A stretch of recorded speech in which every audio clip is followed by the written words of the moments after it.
मैंने कॉन्ग्रेचुलेशंस आयुष। मेरे अच्छा परसेंटाइल है 99.14। It's really good percentile. और एज ए टीचर को चाहे स्टूडेंट को हरदम लगेगा कि और बढ़िया हो जाए, 99.7 आ जाए, 8 आ जाए। बट मुझे जो कुछ महीने पहले वाला टाइम याद है, जब पहला सेशन हुआ था, रीजनेबली प्रिपेयर्ड थे। I expected a bit better percentile. But तुम्हारा यस, कितना आया था परसेंटाइल उस पर एग्जैक्टली?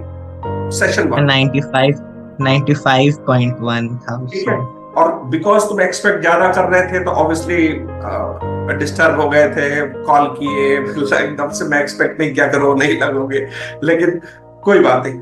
लेकिन डिमोटिवेट हो गए और फिर बोले कि मैं तैयारी ही नहीं करूंगा, मुझे नहीं करना है, उस टाइप का दिमाग में आया था। तो लेकिन ये सिर्फ तुम्हारे साथ तो नहीं हुआ होगा, ये बहुत सारे हाँ, लाख बच्चों के साथ हुआ होगा। इट्स परफेक्टली नॉर्मल कि किसी का पेपर खराब होता है तो किसी का अच्छा होता है। उसको जो डिमोटिवेट हुआ है, उससे बाहर आने के लिए जो यस। तुमने किया वो बताओ कि तुम क्या किए कि तुम फिर ठीक हो गए। हाँ सर, कुछ दिन तो ऐसे मैं एकदम गिव अप करने के मोड में आ चुका था। लगने लगा था अब कोई पॉइंट नहीं है प्रिपेयर करने का, क्योंकि सीरीज में कुछ कुछ ऐसा हुआ था, हेल्थ इश्यूज हुए थे, टाइम वेस्ट हुआ था। फिर भी मेंस में 174 मार्क्स लाने के बावजूद जब 95.1 परसेंटाइल आया तो लगा कि इतना जब बैड लक हो रहा है तो मतलब अब कोई पॉइंट नहीं है आगे प्रिपेयर करने का। फिर उस समय सर मैं अपने आप को लकी समझता हूँ कि पेरेंट्स का सपोर्ट था, आपका सपोर्ट था सर। सब कोई ट्रस्ट कर रहा था मेरे ऊपर कि नहीं, इसमें पोटेंशियल है। कुछ अच्छे दोस्त भी थे जो कॉलेज से ही मुझे वहां से बकअप करे थे कि नहीं, ये गिव अप करने का समय नहीं है। तो फिर मैं डिसाइड किया कि ऐसे ऐसे दोस्त भगवान सबको दे, आजकल कम मिलते हैं ऐसे दोस्त। ऐसे फिर मुझे लगा ऐसे तो नहीं चलेगा। सिर्फ तो सिर्फ टाइम वेस्ट हो रहा था। तो कुछ फिर मैं थोड़ा मोटिवेशनल सॉन्ग सुनना शुरू किया। कुछ फिर धीरे धीरे पढ़ाई स्टार्ट किया। कौन सा मन सॉन्ग? लगने लगा। मैदान फतेह? कौन सा सॉन्ग बताओ।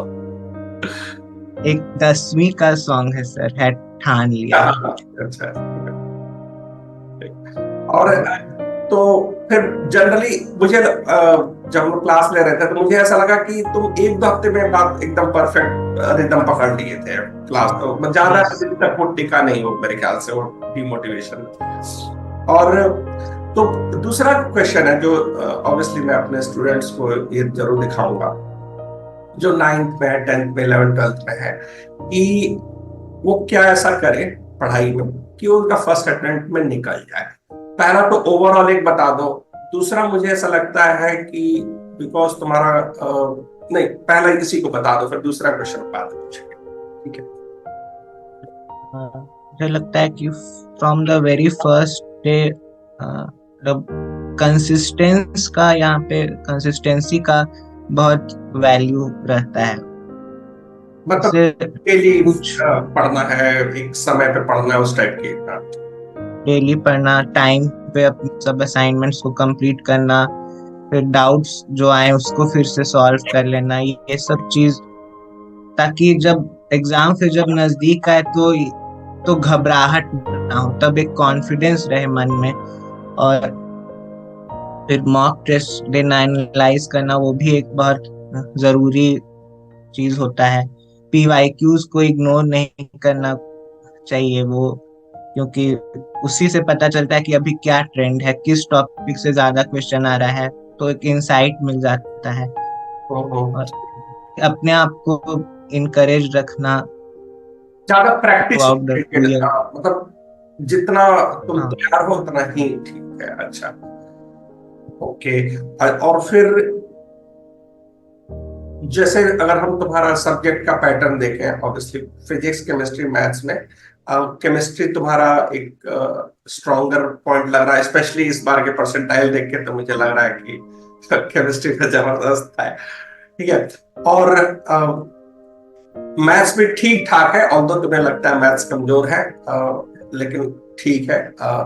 तो केमिस्ट्री में क्या करें बच्चे 11th 12th में? अब ये 11th 12th के बच्चों के लिए हो जा रहा है कि उनको क्या पढ़ना चाहिए, कैसे पढ़ना चाहिए। केमिस्ट्री के लिए मुझे ऐसा लगता है सबसे इम्पोर्टेंट चीज है कि रटने के साथ थोड़ा तो कंफर्टेबल होना पड़ता है। अगर बिल्कुल ही लर्निंग नहीं करेंगे तो फिर इवेंचुअली केमिस्ट्री का मार्क्स डिक्रीज होने लगेगा। तो कितना दिन में भूल, इनऑर्गेनिक तो रिवाइज नहीं करे तो कितने दिन में भूल जाएगा ये? हालांकि पर्सन टू पर्सन वैरी करता है, तुम अपना बताओ कितने दिन तक कुछ नहीं पढ़ोगे तो भूल जाओगे? तो लगता है 7 to 10 days में फिर भूलने लगता हूँ। करना चाहिए, हर 10 दिन में रिवाइज करना है।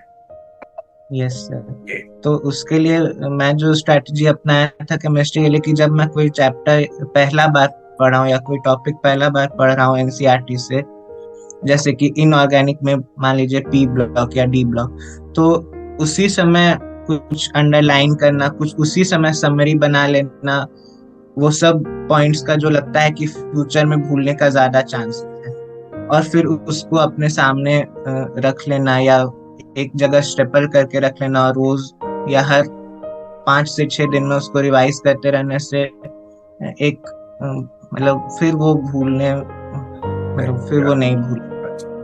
और मैथ्स में तो खैर वो प्रैक्टिस ही करना है, राइट? और कुछ है तो बताओ, मैथ्स में क्या कर सकते हैं बच्चे, क्योंकि मैथ्स तुमने इम्प्रूव किया है तो उसमें बताओ क्या कर सकते हैं।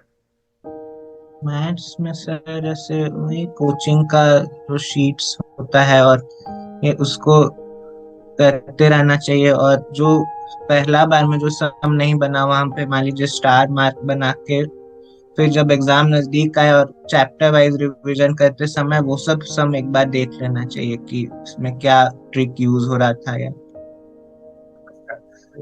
अब तो करीब 1 महीना या उससे थोड़ा कम ही है अब तो बचा है जो चाहिए एडवांस्ड के लिए। तो नेक्स्ट 1 मंथ में स्ट्रेटजी कुछ है कि जो हम कहेंगे वही करोगे? आप बोलिएगा वैसा ही करूंगा सर। ठीक है। जेई एडवांस के लिए ऑब्वियसली कोई टिप अभी नहीं पूछा जाएगा, पहले निकालना है जेई एडवांस और फिर उसके बाद देखा जाएगा कैसे क्या करना है। ठीक है, good luck for JEE advanced, और कल फिर मिलते हैं। जो जो बोला है वो काम कर लेना, जो जो एक्सरसाइजेस है ब्लैक। ओके चलो, विल एंड दिस इंटरव्यू। चलो, थैंक यू बच्चा।